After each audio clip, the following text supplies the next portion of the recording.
Check, check, check. Okay.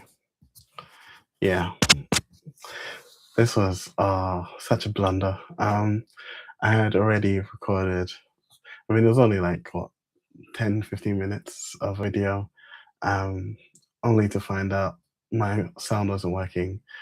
And just as I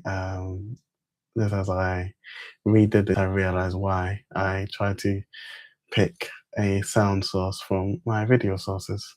So yeah, first blunder of the year, first proper blunder of the year. But thanks to Pastor Laya, to Mum, who noticed that and brought my attention to it. Thank you. Rather than a quiet video. um, but yeah, today's reading was Job chapter 6 to Job chapter 9. Um, and yeah, I was speaking on how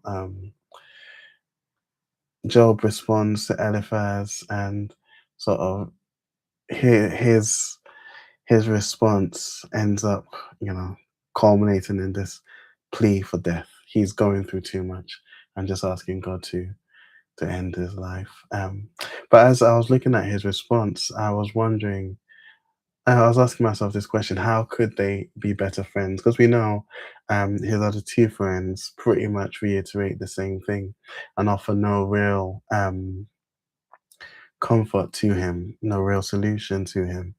Um, And it's unfortunate as well because everything that they're saying makes sense. They're saying there must be some sin in your life. They acknowledged, Eliphaz in his opening statements acknowledged that Job was a support to many and a blessing to many and an upright man, and then goes on to make the assumption that some sin has resulted in his demise. And for the most part, it's an accurate view, especially of what was going on at the time.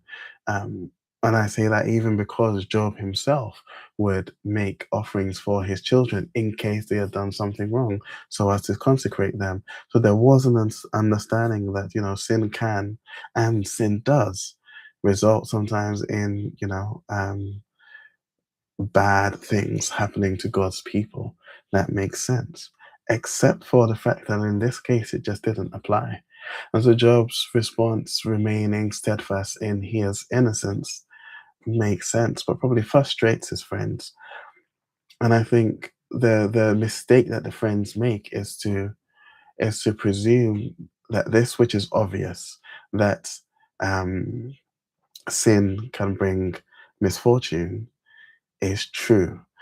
Eliphaz, I think, makes the mistake of even presenting it as though he's received some secret revelation from God that confirms as much that Job is wrong of some sin, which we know to be false, and he gets reprimanded in the end. Um, but I think the way that they could have been better friends would have been to consult God, even where the obvious seems true, even where by all accounts, nothing they said is wrong. They were wrong in that it didn't apply to Job. And if they were to truly seek out God, if Eliphaz, for instance, was to truly seek out revelation from God as to why this was happening to Job, maybe he would have got a better response and actually been able to comfort his friend. But in chapter 7, Job continues in this plea that God would take him out. His everything that's happening to him, loss of his wealth, loss of his family, now loss of his health, is too much for him to bear, and he quite literally prays that God ends him. And I couldn't help but think, in asking not that his disease will kill him, or not that one of his friends will put him out of his misery, but asking that God does it, I see as him also um obeying, like becoming submitting to the will of God. To not, yeah, it reminded me very much of Christ in the Garden of Gethsemane saying, if this cup can pass from me, let it pass, but not my will, but yours be done. I see Job doing a similar thing here, in that this is too much for me, but I will continue living only if you allow me to live. My will, my desire would be, dear Lord, for you to end me now, kill me now, but not my will, but yours be done. So, God, you be the perpetrator of my ultimate death, if that might be the case. But he's still submitting to God's will and making a request, but leaving it at God's hands to do. And then I see in chapter 8, Bildad comes around and he pretty much repeats what Eliphaz has said, maybe a bit more cruelly. He goes as far as to say that, your kids deserve to die because this is what happens with sin. And again, it's Job himself would do those sacrifices because he didn't want something bad to happen to them as a result of sin. So again, it's obvious, it makes sense, except it doesn't apply here. And Bildad, again, saying it so coldly, I think, ends up just piling on pain, piling on um, an insult to injury.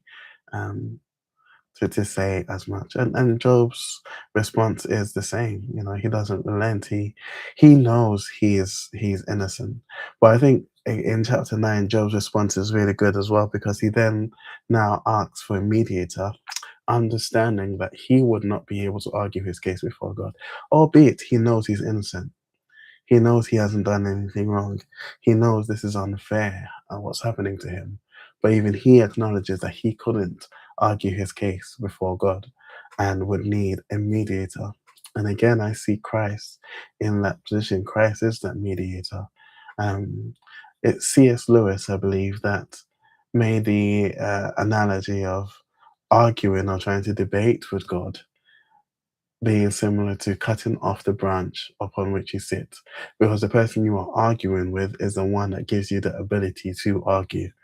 Um, and Job acknowledges this.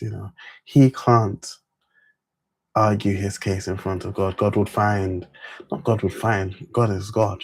You know, and there needs to be that acknowledgement. I think maybe in today's society we've come to the point of maybe thinking God owes us something. God owes us some explanation for something that goes wrong, or God owes us some uh, recompense for our feelings or our thoughts on things, as though God were our equal. He is not.